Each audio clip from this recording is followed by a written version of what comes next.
and to the people who want to submit humbly.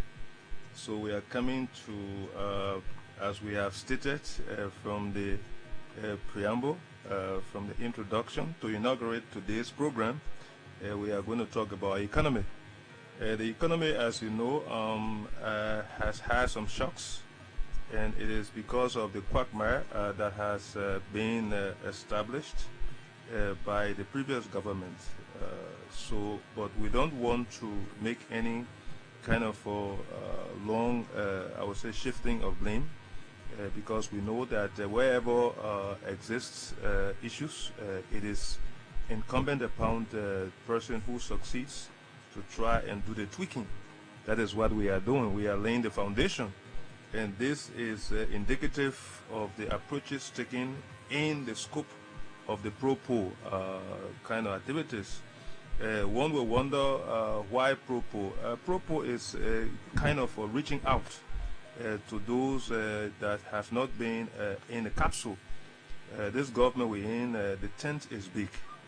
So we want to extend it to the least amongst us. And of course, one will not say that we want to create a society, an utopian society. That is not possible. We're not going to create heaven here on earth. But we do not want to see the people in Dole community be more disadvantaged than the people in Mamba Point. So you see the transformation that has taken place in Dole community. I was kind of gleeful when I went around the Dole community area where I saw those promises now being actualized, because those people were living on promises that were unfulfilled. We were here, it was stated that in Dole community a couple of years back, with the previous government, the roads were going to be, reconditioned. That did not take effect, even though some contractors were brought in, but still didn't take effect. But you see now, this government is like the people. So the people see itself, the government see itself in the people. It's a kind of a mirror, a reflection of the people. So it was done with a kind of a speed of celerity, so it did happen. And all of the other areas behind the TB annex, Johnsonville area. So these expansionist view of the pro-poor approach or approaches have been, demonstrably laid out. So we are happy. Now we're coming to other issues. There have been lots of investors that have been coming here, and for us, we want to be meticulous. We are all witnesses to what has happened, where it was established by the Mo Stevens group that 68 concessions in the previous government came, only 2 met the threshold. We don't want to be in that kind of spirit to say that this is what has happened to perhaps having things to elude our people. That we don't want. So we are combing those things that are coming, and we are taking our time to see that it happens. Lest we forget, there were lots of things that were happening that today is the case. I personally, when I was, co-chairman on the Foreign Affairs Committee as a representative, and not even having a kind of committee to co-chair, I was always advocating for even our chiefs to be placed on the payroll. So it is not something new.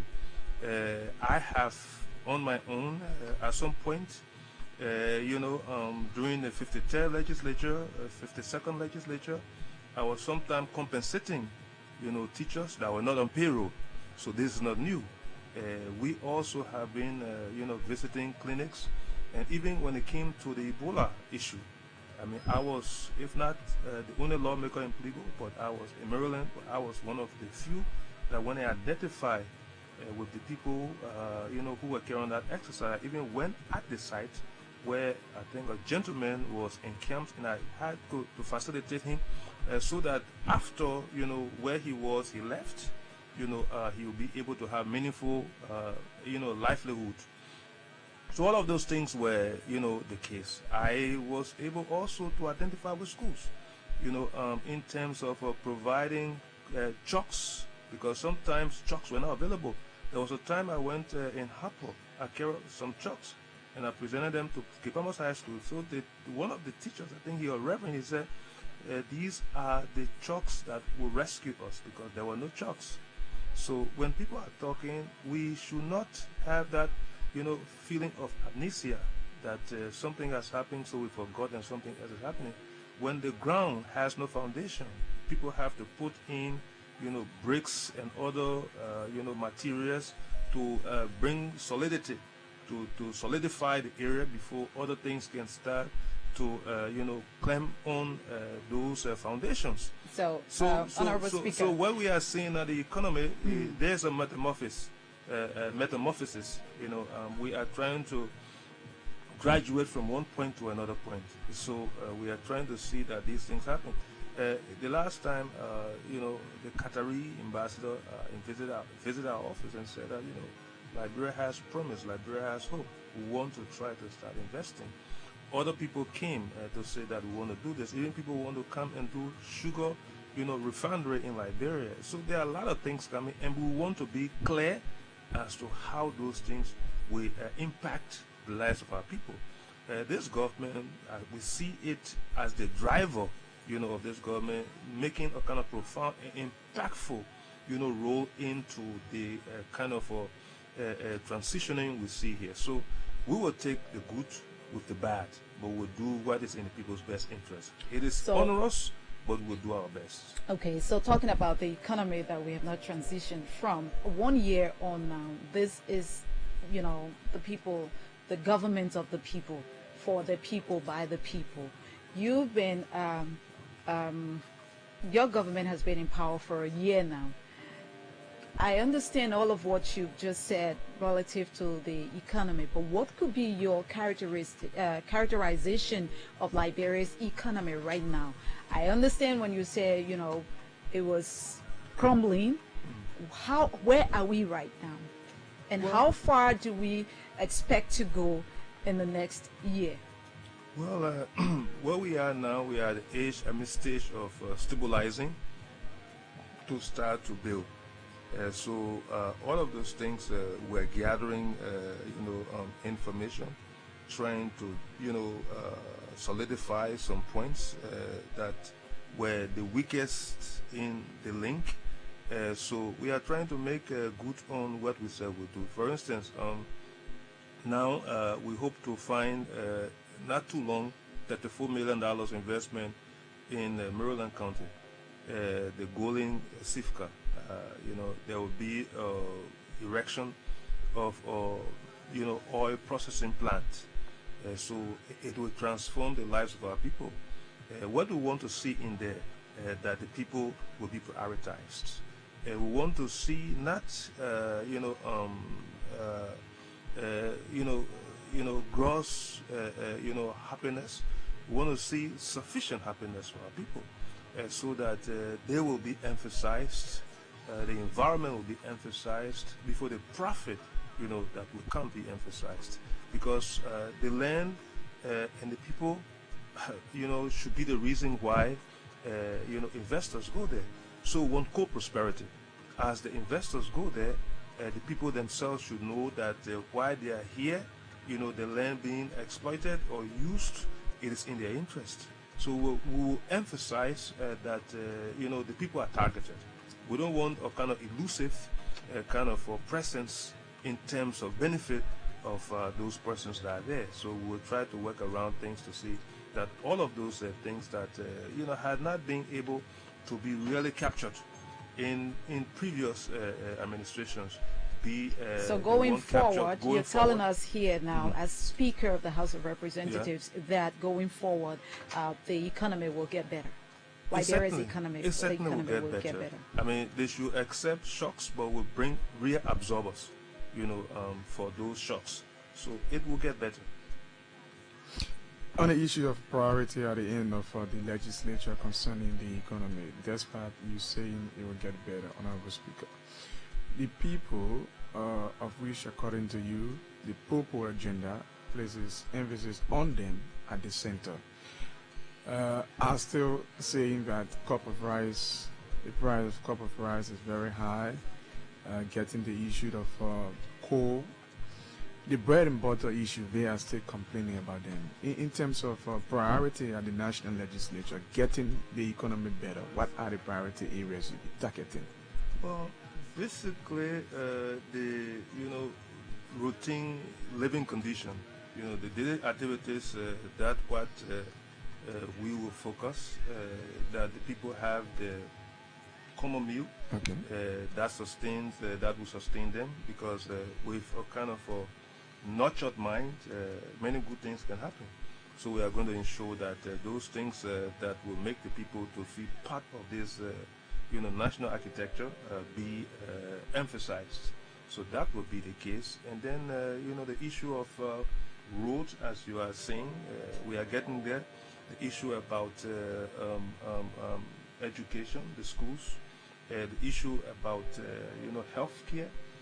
Those are things that will be prioritized. Even the issue of physical security, meaning the police, the military, the other intelligence officers will be captured, because these things have to be equilibrated. They have to be balanced so that life can be worth living.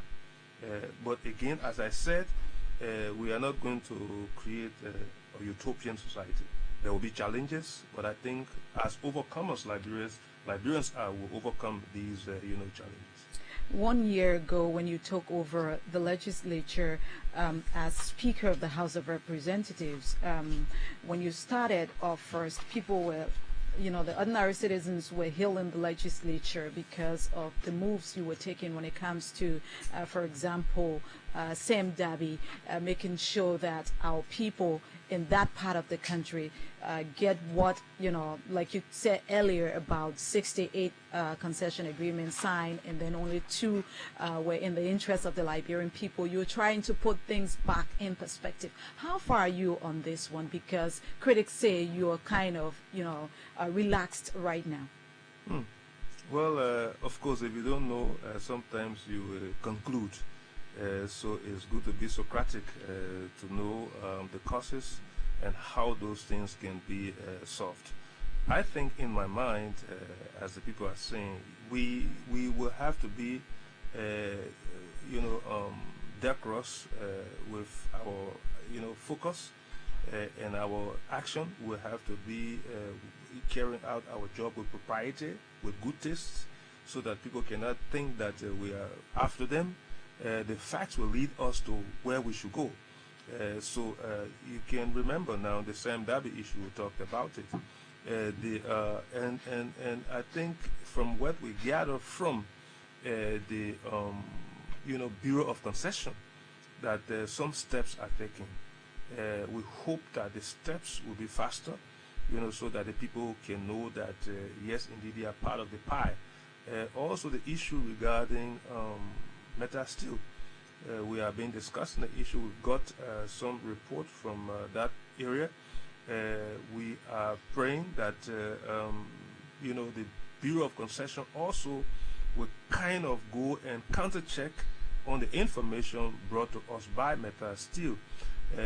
We just got a communication from one of our colleagues called Honorable Bawe, Nathaniel Bawe. Nathaniel Bawe from Grand Crew.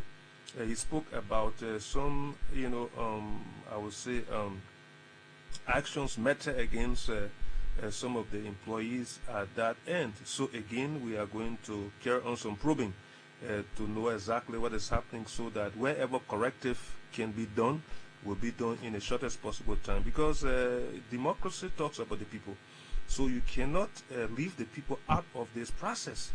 So we want to make sure that whatever complaints our people have, they will get those things settled, and then we move forward, because we have to make progress. At the same time, it will not be that we are going to perhaps terrorize, concessions or concessionaires, but we will be able to apply the law. Whatever the law says is what we will do. irrespective of the nexus people may have to other people, the closeness they may have to other people. We think that everybody before the law will be given the same treatment, and will do that accordingly. In the chambers, sorry, TETEE, in the chambers of the House of Representatives, are you getting the support from your colleagues in terms of controlling legislative issues? That's one. And two, though you are wearing a different jacket, the Bhofal Chambers that people held back in the days in terms of speaking out onto strong critical issues, getting necessary results from them, they are not still feeling and seeing in that Bhofal Chambers. Well, yes. Maybe some people who do know Bhofal Chambers would think that Bhofal Chambers is different from where he was. But those who are closer to Bhofal Chambers, they will know that Bhofal Chambers is the same Bhofal Chambers of yesterday. He's only improving. The fact that we gave oversight in a democracy, the fact that we are in government, the fact that we are speaker, the fact that we are privy to many of the issues, perhaps more, I would say, pressing issues that perhaps are discussed in camera nationally, gives me all of the opportunities to do what I'm doing, because we discuss issues. I'm invited for discussion, and then we are aware as to what the issues are. If indeed there are constraints that perhaps the ships cannot go to Maryland, we will be called, and this information will be given us, and we will discuss it, and then we'll find a way forward. Then I will not come up to say that, this is wrong because of this reason. If indeed the issue about the $10 billion, for instance, come about, we'll be invited to know exactly the issues. We cannot start to make statements that will be condescending. We will not, carry on acts of repudiation. Will not, be denouncing people. But we'll go to the matter. That is why even when we went on recess, we came back to discuss the $10.5 billion issue. It was clear, and we made it clear. Yet, people were saying, "Oh, the lawmakers gave authorization." That's why I said it was the issue of semantics. Understanding writings and what those stand for. The issue that people who even are stationed in the legislature know exactly the workings of the legislators, that if to authorize, you have to have 2/3 of both houses. Then even one person or two persons write you to say that if you're ready, you come back to us. Then people are saying because the letter came from the legislature, that means authorization was given. I think in my mind it was deceptive. It was type law like. It was sadistic, and you cannot do that because the facts are clear. So I mean, going through the process of investigating to know exactly what the issues are. Can I run up to say, oh, this person is wrong, that person is guilty, the other? No, I can't do that. So we gave people the opportunity. We called the former Speaker Nukwe, Emmanuel Nukwe, Honorable Emmanuel Nukwe. We call other former lawmakers.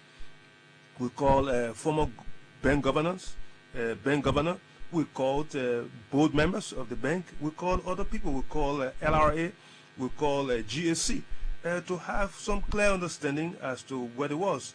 And at the conclusion, it was established that those people that came from the central bank and flouted the law flagrantly. And with that, we said that the legislature did no wrong. Yet, it was carried. Anyway, but the two reports now have indicated the legislature. Yes. You see, it was carried all around. Bring back our money.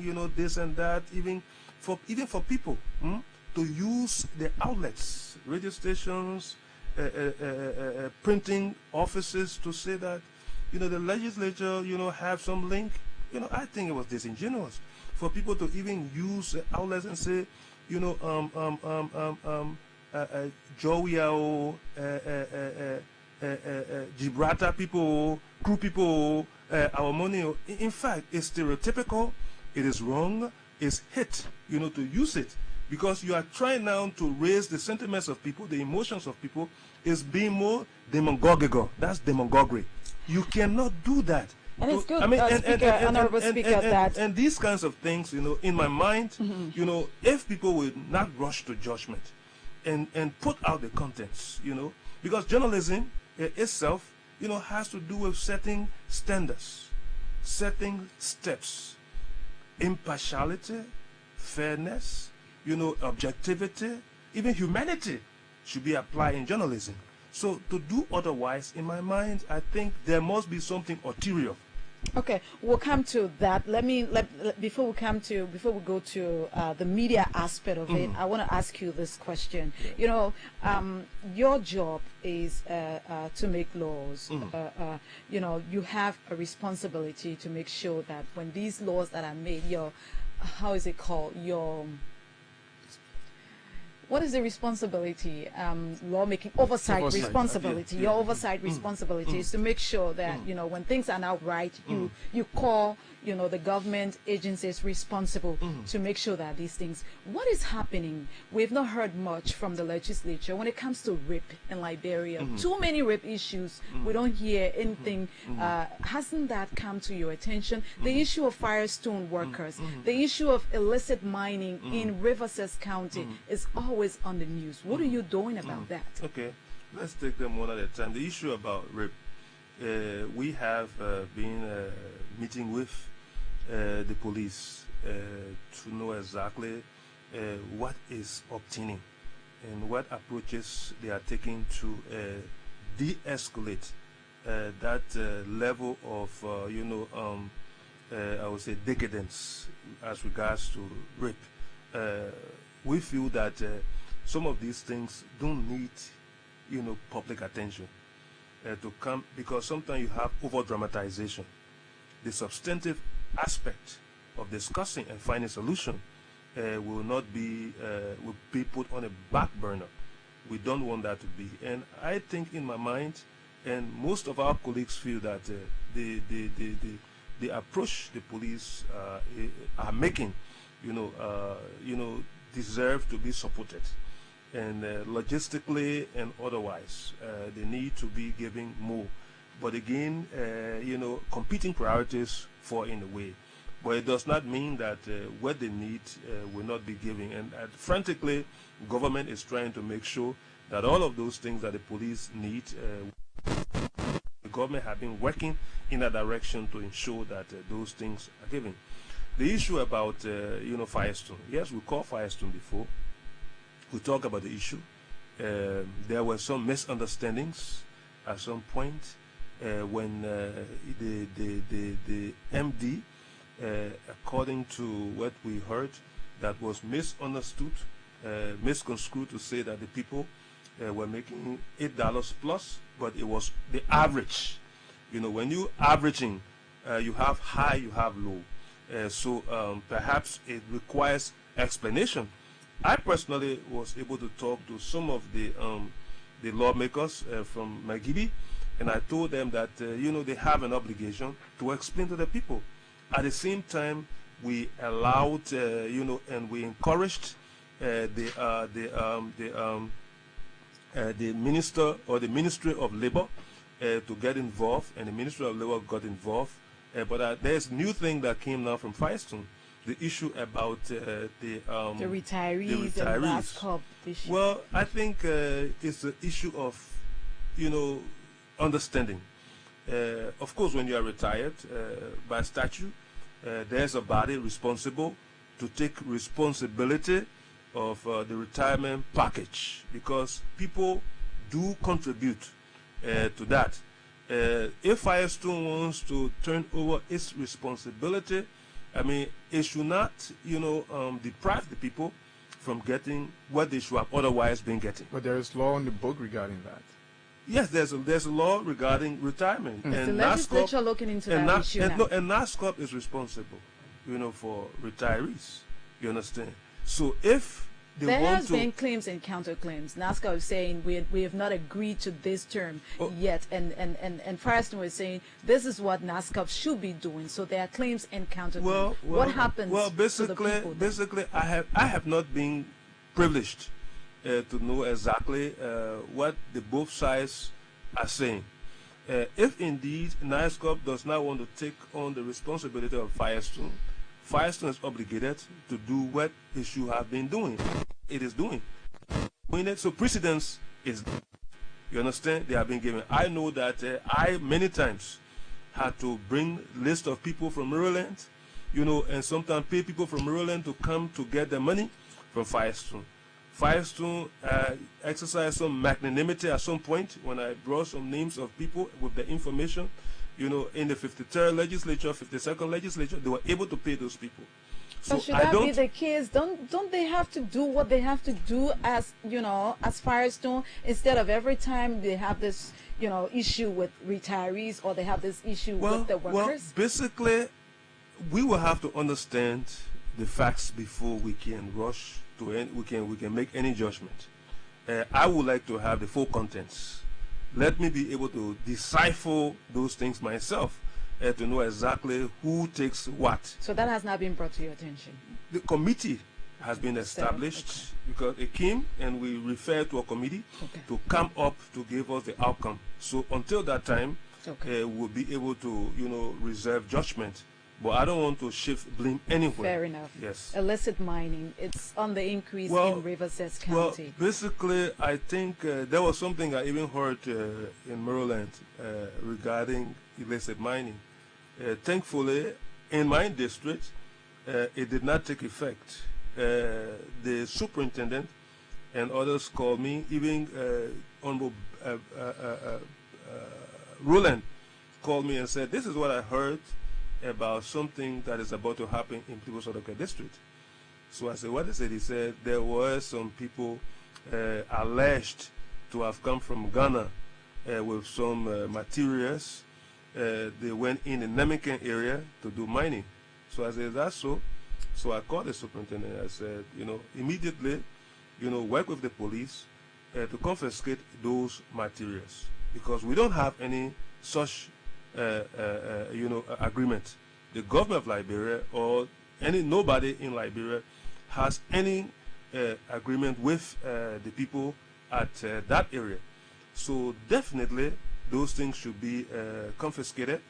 Investigation must be conducted, and whatever the conclusion will be, let the law take its course. We cannot have people exploiting Liberia. And I tell you, Liberians, say what you may. But they are, few of the most law-abiding people in the world. When Liberians go to Ivory Coast, they live in line with what the Ivorian laws are. When they go in Ghana, they live in line with what the laws are. They go in Guinea, they do likewise. In Sierra Leone, in the United States, everywhere Liberians go, yes, there may be some gaps in the process, but Liberians are highly law-abiding. And I think when people take upon themselves, I don't know what is that, the odyssey, leaving the area, an expedition. Liberia is not just a virgin area that, do not have activities going on and people will just come in and do whatever people want to do. So how do you protect Liberia from those kinds of people then? Because the landmines and energy, it's always complaining that they don't have logistics to go into those areas. Well, is more money going to be put in the budget for that? To be very frank, I think we need more augmentation in what goes to the police and the military. Because at the border points, it's external security. And external security, that's the military.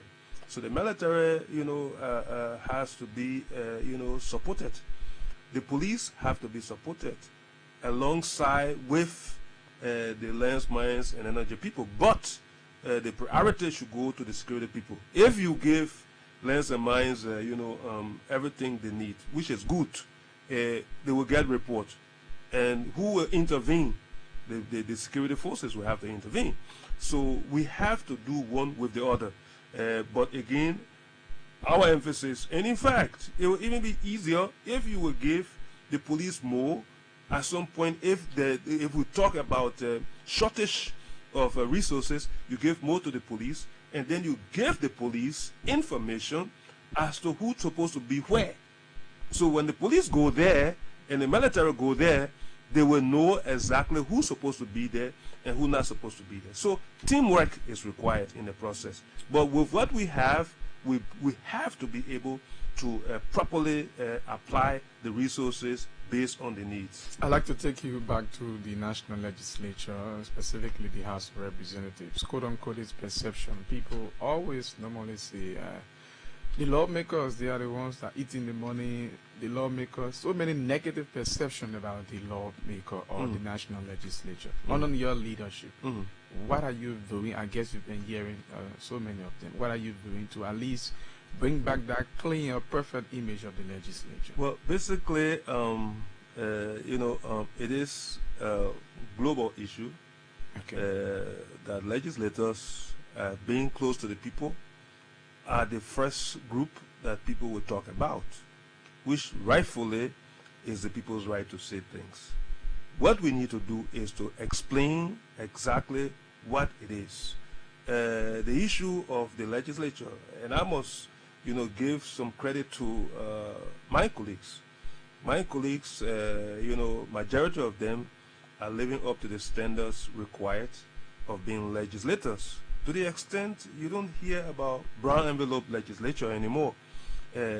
Nobody, come up to say that this person is terrorizing me, that person is inviting me for this, because under our leadership, we're not encourage that.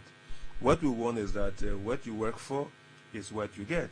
So that is why we think that, loss of growth, there will be some issues. Of course, you cannot divorce, some kind of other, concerns being raised.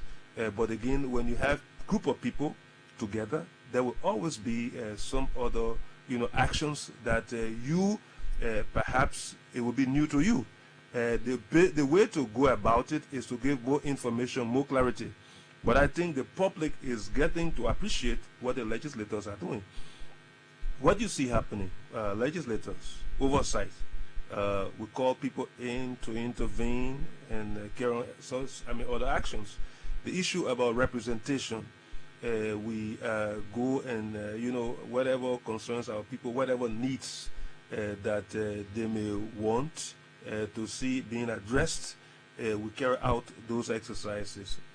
Making laws, we go about, carrying law. In fact, the third president of America, he said that, the execution of the law is more important than its making. Now, Liberia has lots of laws. I mean, people should not be bombarding lawmakers with how much laws have you made? How much volume of laws do you want? Somebody. So what is the problem? What is it? The execution of the law. So the oversight should go with, that which has been legislated, so that things can happen. In fact, in my mind, there are a lot of laws. Even imagine at the time of Thomas Jefferson. Thomas Jefferson, imagine that in the 1800s, he said the execution of the laws were more important than the making of the laws. Do you think you're prioritizing that now, the execution? That is of the why laws? the oversight. The oversight will be able to give, that speed for the execution. Okay. So those things are supposed to be our preoccupation right now. Is so it yours right now? The legislature? That is what we are prioritizing. If you were to grade the legislature on a scale from 1 to 10, what would be your grade? Well, during the time of Jesus, some people said that he was not worthy. So I will not be able to grade us. I know that history. Do you think you're doing well? I think history will absolve us, for what we are doing. Because sometimes too, you have people who could not even say anything yesterday. they are the ones that are saying lots of things today. For instance, if you look at the issue about budget, people talk about the budget and this is not happening, that is not happening. Do you know that over, $20 million, have not been collected? From where? For those who supposed to have supported the budget in terms of the road fund. Why? Well, there was some time ago, people should have paid. The rush to the... You're talking about the Musability no, issue? Musability is not the only one who has... so who are those involved with Aminata, Connex, because Connex have paid, and there are lots of others that are being involved in this whole exercise. So now, in my view, if you are looking for people that are not meeting up with the national obligation, this is what I would call sabotage, economic sabotage. If you're not paying for government to carry on its work, and you use the court, you understand. Now that I'm hearing that people are attempting to carry on a kind of arrangement so that payments can be made, but again, we should not, as I said, the execution of the law. So we'll see how far the execution will go. We will not give more than we can chew. We will not give more to people to think that this government is not one that is focused to carry on the people's work. Because if you do not pay, collect that money. In fact, some of our donor partners were saying that that hinges on us contributing for the roads in Liberia to be carried out, the road projects. So people who are stalling that must be brought to book. They must be brought to book. And I think that this should be the concern of all Liberians. Now people are not talking. The issue when people were running or in the street for other reasons. They are not talking now that people are not paying money. Maybe they don't know that people are not paying. Okay. Until you tell them, then they'll do. Well, no, but this is a issue. It's a perennial issue. In fact, during the time of Madame Salif, it started, and it was relaxed. So what are those companies still involved with not paying this money? Well, as I said, one which stands out, couple of $1 million is Shrimex. Shrimex is one of those companies. Aminata also owing, not much, but they are owing a couple of hundreds of thousands of dollars. Connex, and the list goes on. There are many companies that are owing, and we hope that they will be able to meet up with the obligation, because Liberia needs that money so that we can do real work. This is what we really need to carry on the work of Liberia. So when people are not making up their own obligation, meeting up with their own obligation, then it stores lots of stuff. Absolutely. We still got 2 more points to hit before we even take calls, and we don't have much time. So let me ask you about the legislature's relationship with the media. We know during this whole 16 billion accusation, there were reports that Philibert Brown, a publisher, was even taken to court. Yeah, and even following through this whole 16 billion accusation, there were reports from the Capitol building that your office and Legispool as president had some quarrel. What do you have to say about that? Well, basically, I do not have a link with Legispool directly. We have a press bureau that is beholden to us. And the press bureau conducts the affairs of press activities. Okay. And we're all there in that house based on the choosing of the people, and people come to maybe compliment what we do as privilege, and then the press bureau is the one that conducts that whole issue that has to do with press activities, who comes and how things are regulated. And we believe in synergism, people doing their various jobs for things to go on. And I think, as I said, the press itself, impartiality is something good, objectivity is something good, fairness is something good. If indeed, these actions are taking place and the press bureau carries out its own action, well, the best to do is to perhaps, if you want, to address want me to address or intervene or maybe give me information regarding what happened, you approach me or you approach my office and you're giving audience. To make utterances, I think it doesn't help anybody. And people, professionally must be ethical. Platforms for the public to listen to is not anybody's property. So nobody should just sit there and make remarks. This person is this, that person is that, just from hearsay. Even to the extent, I listen to some radio stations calling lawmakers without, any basis of facts. You will call lawmakers, call pro tem, call speaker, call Councillor Vanishama, call this person, and you just brain everybody, in that kind of a stereotypical manner. Give people, labels that you yourself, if people tell you that you will not like it, it's not your property. You are there to provide service. If you hear something, the best you can do is to find out what the case is. Then you will be able to know, this is what I heard, this is what was said, I went to the source, and these are the issues. Are you saying that all of this rigmarole we've been hearing from the capital, especially relative to the president of Legispo accusing your office of being the mastermind behind his withdrawal of his recall from the legislature, they have not been able to approach your office and ask questions, and you know nothing about it?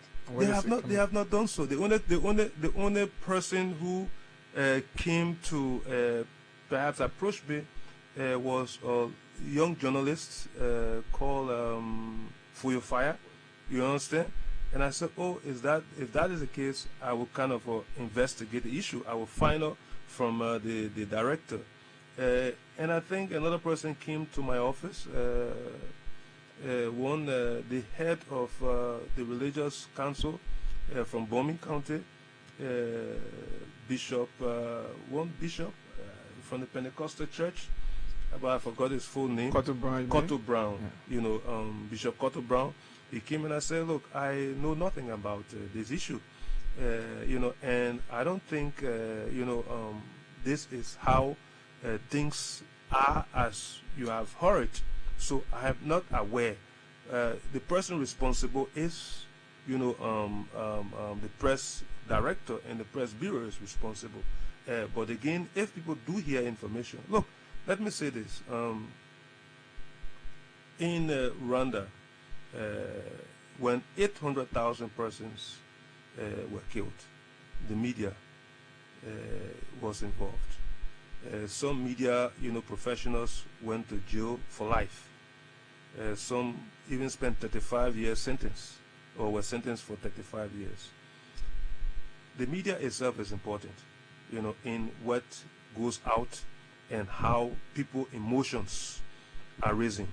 So the media must be, as I said, decorous, must carry on its work with good taste. And if they hear anything, say things. And sometimes when people talk loosely on the radio, as though that this is your personal property, and you just speak as you want to. Talk to people, whether you like that person or you don't like that person, without courtesy, and you just make, outlandish statement. It's not proper. Sometimes, that callousness, to say on the radio things that you just think that it is your backyard. So the your public office itself, the public itself, has a kind of a right to be fed with information that is responsible, information that is with good taste. My office has no role to play in this exercise. People are given responsibility, and we expect them to carry on those responsibilities. If people want to know what is happening, they ask. More than that, being at the legislature is a privilege. You understand? And I don't think institutions were barred. It said that from what I heard and what the press bureau, because the press bureau updated me, what they told me was that we asked for rotation. People were told to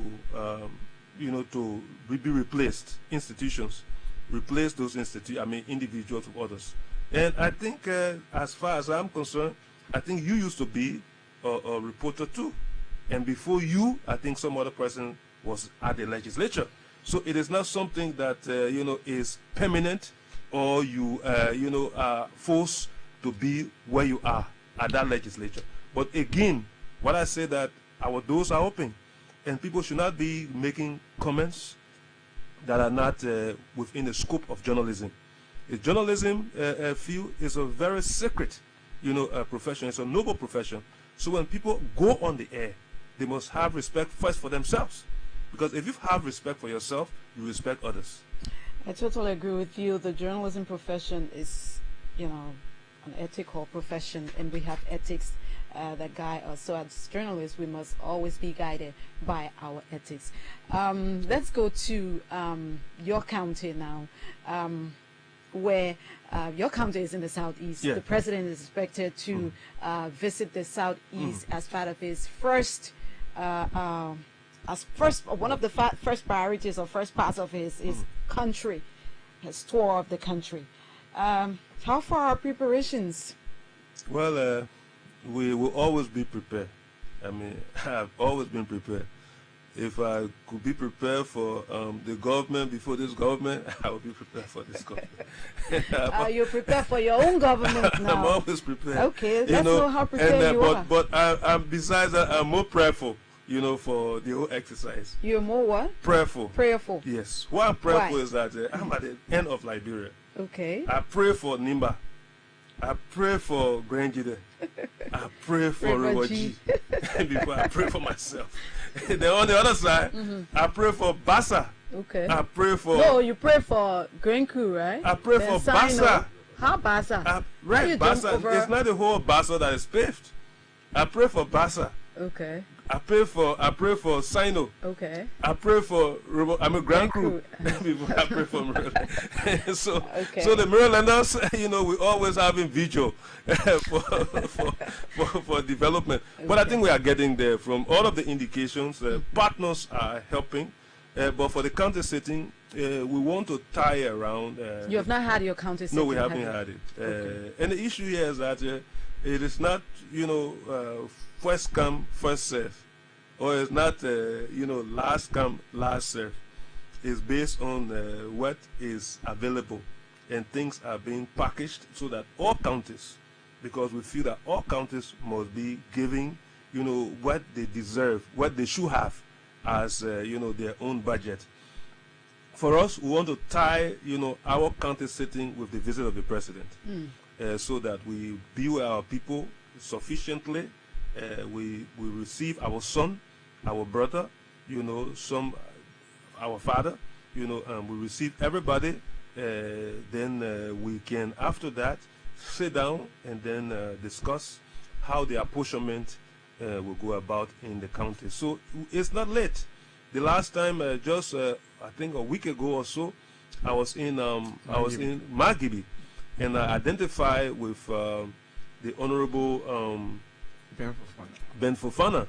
The last time I also went to Browville, and I identified with the Honorable Kiesulu. So we are getting there. We don't think that anyone will be left behind. This government. So I guess they are going to identify with you there too, right? Maybe, hopefully.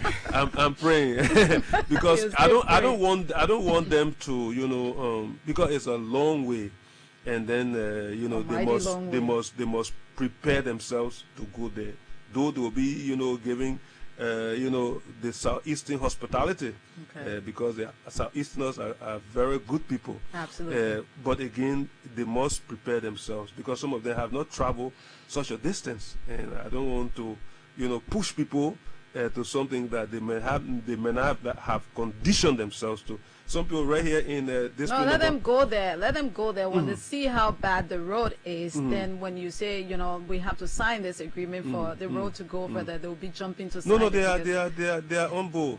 So let them experience it. No, they are on board with development going to the southeast. Okay, so all of the road issue, no contest. Okay, they just so they are embracing that thought. Okay. So all we want to see here is that Liberia belongs to all of us. We may have our own differences, but how we package, how we feel, is another thing. The world as we're living is without, is not without problems. Go to France. The last time, the creation of the yellow vest, it came from the fuel prices. The fuel prices for gasoline and for diesel, it went up. People started to demonstrate. The issue about retirement, the people started to demonstrate. I know on the overall you give Liberians the credit. There are skimmages here and there where people are kind of, saying certain things that will always be critics, but on the overall, you give Liberians the credit, for the support. Our people, the patriotic Liberians, they understand because they have seen, how things have been and how things are. They do not think that we have miracles, but they think that with hard work we can get there. So they have been giving us the unfinishing support, and I want to give the Liberian people credit for that. So what the president is doing has not happened before. Let me say this. Well, let me say this. Well, his thought of development. Oh, okay. Let me say this. There was a time that Liberia was invited to participate in a global academic, competition in 2017 around July last year. 2017. It was called the first global competition. The students from all walks of life, from everywhere, from every continent, converge in Washington, D.C. They were at George Washington University, and they had a program at the Constitution Hall. So Liberia should have gone. Liberia should have sent its own participants, its delegates, on the previous government. The government was not able to present that, group of people to the world. Were able to work with some individuals. One fellow, he was a congressional man before, called Sestak. We worked with him, and we were able to sponsor 7, Liberian students. And they came from Maryland County, they came from Plibo-Sodoket District. Our initiative were able to carry them to the United States to represent Liberia. When they went to represent Liberia, it was during the 53rd legislature now. When they went to represent Liberia, fortunately for them, they came 12th in the world amongst, they were high school students, all from Plibo-Sodoket District.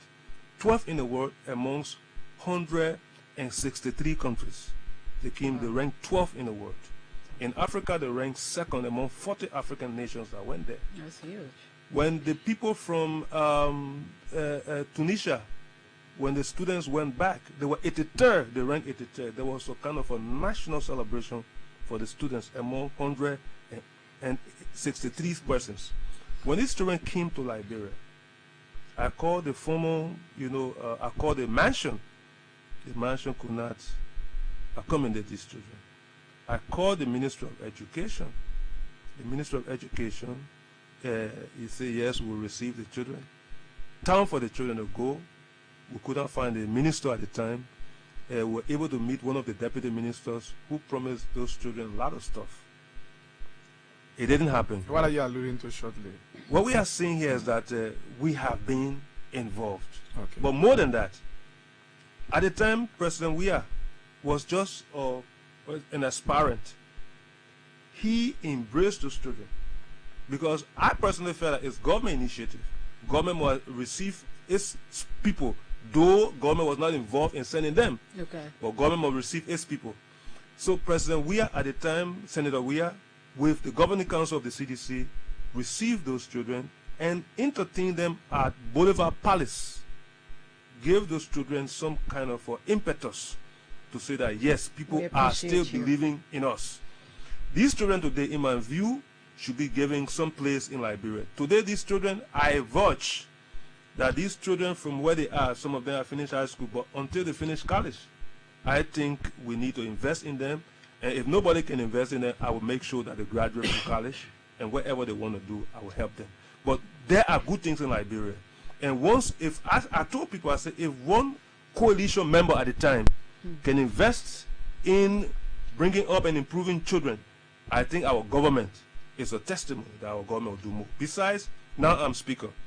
So whatever it requires for our people to have better standard of living, we'll do that.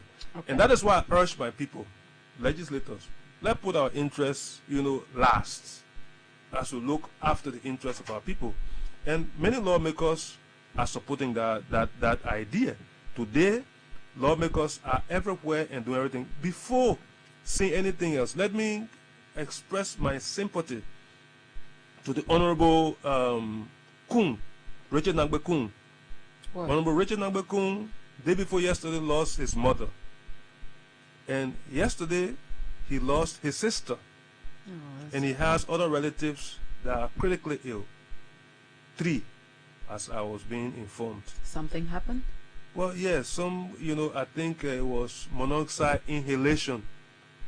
What, generator? I think so. Something like that. That's sad. So, yeah, I pray that, he gets that strength to move on. Also, our sister lost her sister, our colleague, Honorable Mema Briggs Mensa. Okay. So we have even Honorable Dixon Sibo lost his daughter at some point. Oh, wow. And then Honorable Bawe also was bereaved too. He lost one of his relatives. And many of our colleagues, have been in this state of sorrow. So we hope and pray that they take solace in the Lord. Okay, we too sympathize with the legislature. And then, lastly, our Senate colleagues. Okay. For the loss of Senator Geraldine Doe Sharif, and she's from Maryland as well. I know. She's from the place they call Broken. Yeah, Broken. Okay. Yeah. Okay. We have with us, the Speaker of the Honorable House of Representatives, Dr. Bhofal Chambers, touching on so many national issues this morning. We'll just make available chance for 3 persons. Just 3 calls we'll take because we have to go. Our OB is at the Monrovia City Hall, where we'll be getting update on the enumeration exercise of houses in Monrovia. So we'll take 3 calls, and then we come to the speaker to wrap it up, and then we gone. Let me take this very first one. Hello? Sorry, I don't have time for that. If you don't move away from your radio, I'm going to cut you off and take another call. Hello? Hello, good morning, Madam Titi. Morning. You have to move away from your radio, please.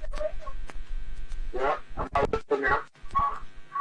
Sorry, I have to leave you at that and take this one. Hello. Hello. Yes, sir. Good morning. Good morning. Okay. Good morning, Honorable Speaker. Good morning, sir. Good morning, Honorable Speaker. My concern has been done by during the inauguration day, the President of the Republic of Liberia, His Excellency Bhofal, we are saying Liberia is a big percent of their own economy. But over the year, we have observed that the importers are the Indian people, the Chinese, and the Sudan and the Lebanese. Go all of the goods were out of the country and to get into the country. And in that store, they are selling selling on the research prices. And we Liberians who are doing business, who are unable to go out of the country to order goods, we are finding the difficulties to sell our products. How can you still find solutions to it? Because we Liberians are suffering. That is my first one. Well, thank you so much for your question. This one. Hello. Hello.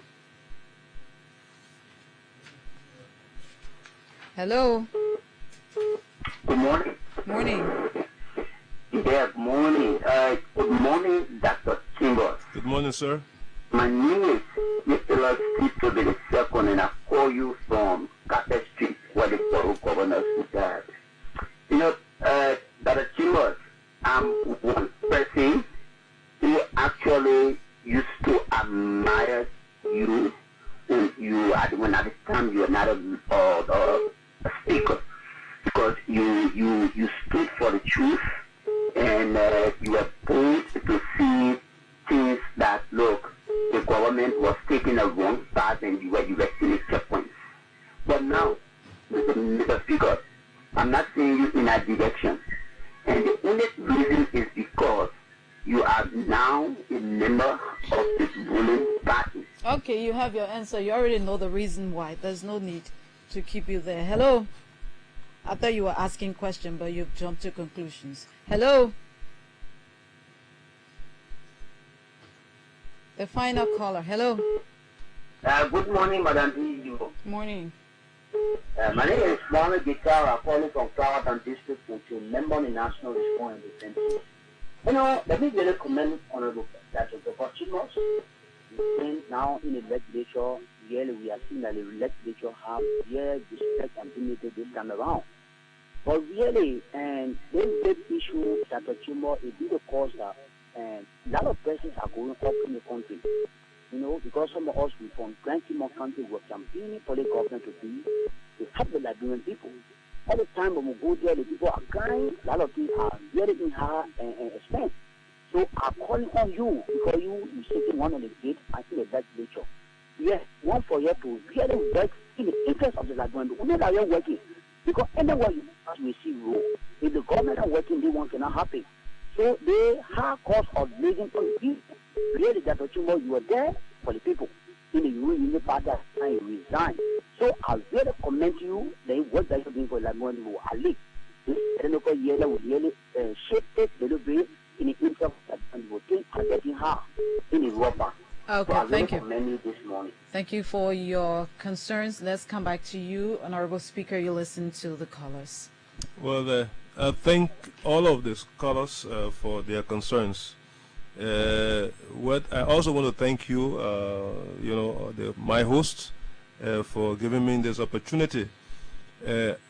One of those persons spoke about the issue of Liberianizing the economy. I think this is something that cannot be overstated. We will do the best that we can, and this government is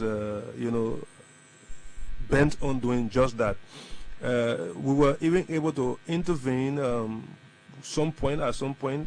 There's a gentleman or Liberian who wants to help to complement government efforts to carry on low-cost transportation nationwide. And we have been working with him.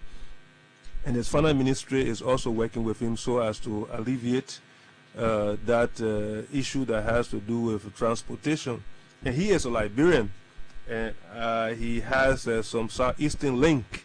He's not totally a Southeasterner, but he's a Liberian, but he has some Southeastern link. So he said that he will do that. He said sometimes, if he does that, he will even give people the opportunity to be able to have hands-on. Most of what he want to do, he will bring those materials here, those components here, and they will be assembled in Liberia. So he will also build stations to help in the process. So all I want to say now is that we will try to work in the interest of our people. Of course, we didn't say it wouldn't be hard. It's challenging. But the songwriter says that God has risen people up to walk on mountains. He also said that God has risen people up to walk on stormy seas. Okay. He also said that we are on the shoulders of the Lord so that while we are strong. He also said that, he has made us stronger than we can ever think. So God has not brought Liberia this church. I'm a Catholic. Oh. So God has not reached us this far to let us down. And I think in my mind, let us be very realistic. There will be criticism. We need criticism to move this country. But an individual to have gotten universal, global, accurate, global recognition and be recognized for what he did for the world.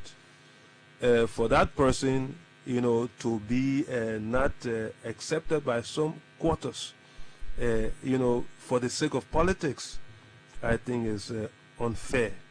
If he does well, it's best for us to rally around and say thank you for what you have done. I will give you an example. President As Weah, you wrap up. as a wrap-up, President Weah, when he was still having, his interest for the presidency, when President Salif went to the United Nations, he told his party at the time, at that time I was in Unity Party, he told his party, to rally around and pray for the government to succeed. When the debt waiver of Liberia came about, he also participated. Sadly, when I see people creating a cesspool, political cesspool, the president goes to the United Nations. Legislators are investigating the issue regarding the money. People going out to say that money missing in containers. I mean, people we expect to be intelligent people. I think people must disabuse their minds from these kinds of activities because it's just not good. Where you are not and you're praying to be there, support those who are there so when you get there too, you can be supported. It doesn't mean that when things go wrong you can't say it, but say it with good taste.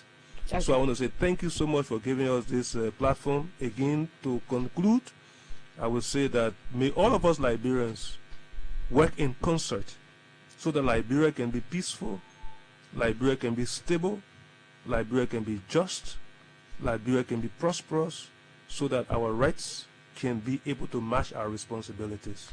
Thank you so much. And God bless you. Thank you so much, Honorable Speaker of the House of Representatives, Dr. Bhofal Chambers, for being our guest this morning on the Super Morning Show. And thanks to all of the radio stations across Liberia for simulcasting this program. My name is TETEE GEBRO. My colleague is Julius Contam. Have a pleasant day.